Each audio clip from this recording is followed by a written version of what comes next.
I would like to preface everything that I'm about to say with one thing. In all seriousness, it's not personal. It's not personal. The New York Yankees are beyond broken. They are a sliver of what they used to be, what they used to represent, and what not only what they used to represent on the grand stage of baseball, but what they used to represent to this amazing city. The Yankees are splattered in a million pieces, all right? And, you know, we can rant and rave, and we have, about the manager. It's immaterial at this point with Aaron Boone. Brian Cashman, and I know you've heard the clip over and over. Morning guys play it all the time. Brian Cashman has not earned the right. He has not earned the right to rebuild this team. The Yankees are broken. There is one person who can fix this. That is the owner of the New York Yankees, Hal Steinbrenner. If he still cares about fixing the Yankees like his dad did, he will do something about this. And what that will entail will be something that's, no fun to talk about. But that is removing somebody from their job, okay? Brian Cashman, it's not being fired because there's no contract right now. Mm-hmm. Brian Cashman could not be the general manager of this team next season. Brian Cashman, I'll say it for the 37th time here on the Fan, has not earned the right to rebuild this team the way it needs to be rebuilt. The Yankees have not developed position players outside of Aaron Judge in 20 years. The Yankees have one championship in 20-plus years. You know how they got it? Let's be honest. They bought it.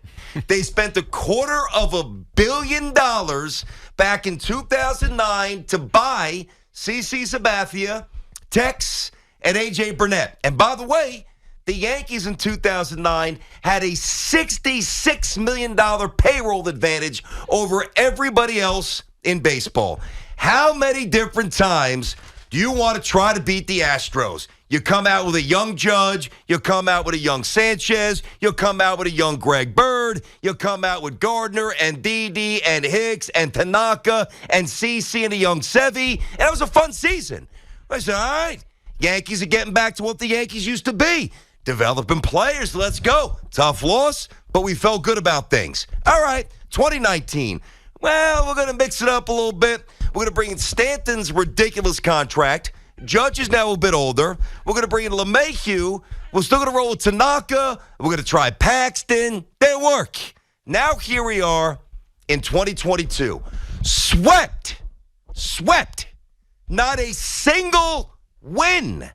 You hit 170 in the playoffs, and you tried to win a championship with Aaron Judge and a billion little teeny pieces that never fit. Tiki, it's your turn.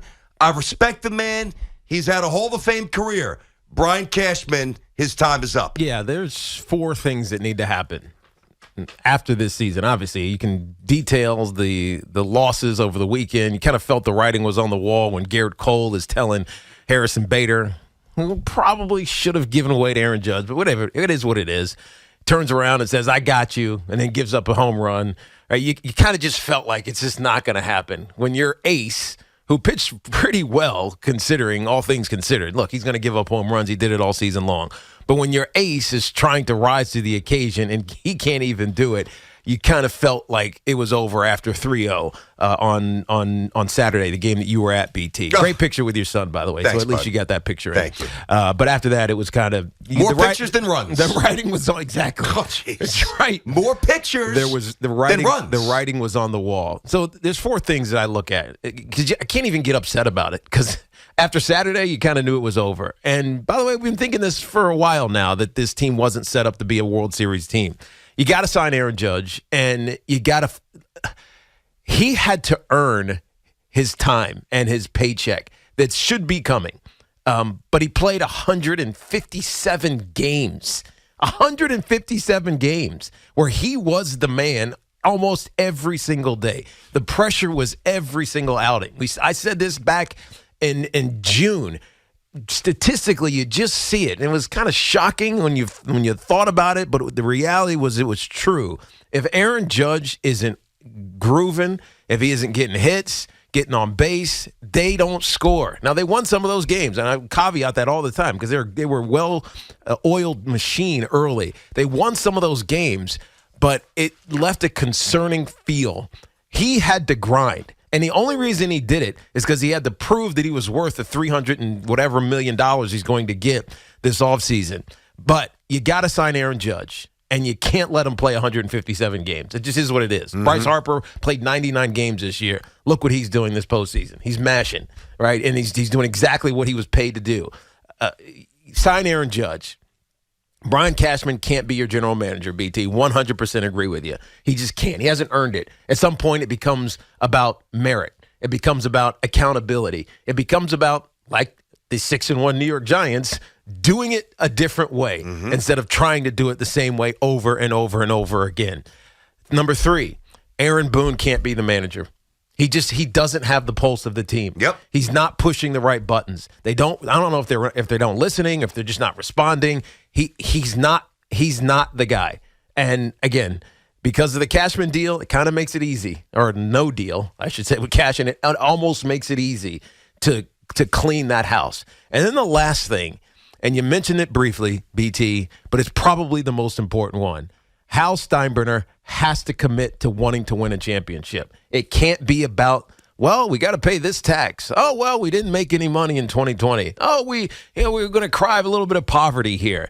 Nonsense. If you want to win a championship, you got to be committed to winning a championship. It's got to start with Hal, but all those other things need to happen as well, and they got to build this team the right way. It's been so poorly constructed. We gloss over it because it feels good in moments when they're winning, 60-something games before the All-Star break. It feels good, but the reality is we saw this on the writing on the wall months ago, and it just manifested itself against a far superior team, managed, constructed, developed in the Houston Astros in embarrassing fashion. Gross. You get swept. Gross. By the Houston Astros and you're the Yankees? Yep. That's never going to sit well. 877-337-6666. Tiki and Tierney on the Fan inside of our Town Fair Tire studio. Our friends at Town Fair remind you that you always get the guarantee lowest price on name brand tires from Connecticut to Maine. Nobody beats Town Fair Tire. Nobody. I mean, listen, when you see something broken, you fix it. You identify what's wrong. Can you piece it back together? Gorilla Glue, which, by the way, always seems enticing to order. Yeah. When you see those commercials, I'm like, that glue looks really good. Or tape, or, do you just need to bring it back to the store and get a completely new dish? It's time for new dish. Listen, this is not like unfiltered, unchecked expectations. This is not Yankee arrogance. This is not entitlement. This is just knowing baseball and being tired of growing tired. I mean, we all have an expiration point of watching the same damn thing every October. How many times do you have to hit 190? How many times do you have to leave guys in scoring position? How many times do you have to have these swaths of emptiness? Well, really every year, because it's the way they're constructed. Who constructed them this way? Brian Cashman. Who's in charge of Brian Cashman? Hal Steinbrenner. That's right. So I know that Cashman feels a lot of the heat. And I know every show and every station, every, opinionist out there has their own opinion. It is the opinion, respectfully stated, of this show that Brian Cashman's time should end. Okay? There is nothing nebulous. There is nothing to interpret with those words, all right? He needs to go, and they need to try something different. But the guy who inherited the team from his dad, gifted into it, what did Hal's a good guy, all right? And I'm not trying to get on this maniacal rant. I want to keep perspective here.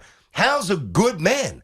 But you know what? Hal's got to prove that he's a good owner because he's not. I mean, right now, what we see from Hal, firstly, you never hear from the guy, which I'm okay with it. Things are going well, but there's just too many things wrong with the Yankees that world-class organizations don't have. And I'm going to say it again.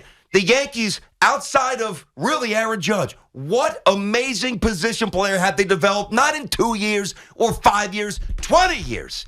Rizzo, different team. I mean, think of it. Just go around the horn. IKF, different team. Donaldson, different team. Trevino, different team. Bader, different team. Stanton, different team. Who did you develop, man? So if you're not spending the money the right way, which they clearly are not, who are you developing? And the answer is nobody worth watching. 877-337-6666. You gotta take a wrecking ball to this. You have to. All right. James is in North Arlington. What's happening, James? Well, I want to talk a little business because, I mean, we have to look at things, I guess, unfortunately, we're fans, but from a business standpoint, you got the New York Yankees, you got the Knicks, and you got the Dallas Cowboys, and the bottom line is profit and making money. And I know we don't want to hear this, but Dolan, Steinbrenner, and Jerry Jones know how to make money. They may not know how to win, unfortunately, but we can never underestimate the importance of profit. And what's more important in today's world, unfortunately, I want to stress that, and I know you guys aren't doing a business show, but we can never overlook how important it is from the bottom line of profit. Yeah. Understood. What do you think? You're right. Look, profit We get that. increases significantly when you have a winner. So Does it really? The Knicks have made money for the last forever, and they've never won. yeah, but come on, James. Think about the merchandise. Think about the merchandise. Think about the championship series merchandise, the World Series merchandise. It is significant. The gate that comes from playing World Series games.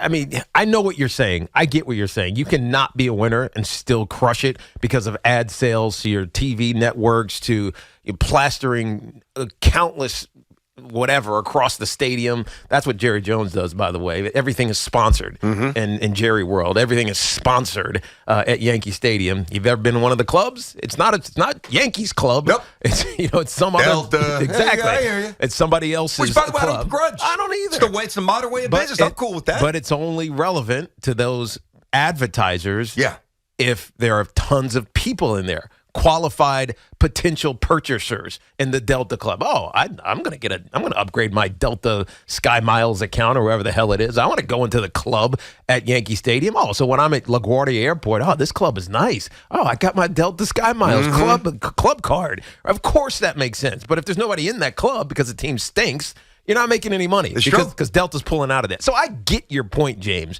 But at the end of the day, when you win a championship, it is significantly increasing your top line of revenue because people are coming, people are buying stuff, hats, jerseys, etc. They fall in love with a player, becomes their kid's favorite player. All of a sudden, the retro or throwback hat or jersey comes out for your favorite. You need it. Mom, I want that. I need that. I got to have that for Christmas. So winning matters, man. It really matters. I know what he's saying, but winning really matters. Well, you're right about that. And by the way, the comparison to the Garden is really, it's a sloppy one. I appreciate the effort, but it's nowhere near being apples to apples. First of all, to go to a Yankee game, you've got to go out of your way to go to the Bronx. And listen, I'm from Brooklyn. Brooklyn's got some rough parts. The Bronx is rough. I mean, it's, you're not just going to the Bronx to walk around. You're just not.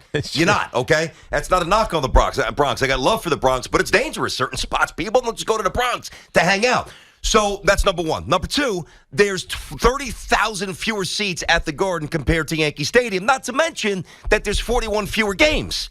And you could have, 37 people from France just stumble upon, the Madison Square Garden. Here we go. And they don't know anything about basketball, but because they're in the center of the city, going to see a Statue of Liberty and the different restaurants, and they're going to go to a Knicks game. So that's not the point. All right, the point is that the Yankees continue to roll out the same product, and for some reason, some maddening reason, their baseball people, or should I say their owner, believes that it is a smart, modern plan. It is not, and it is time for a new one.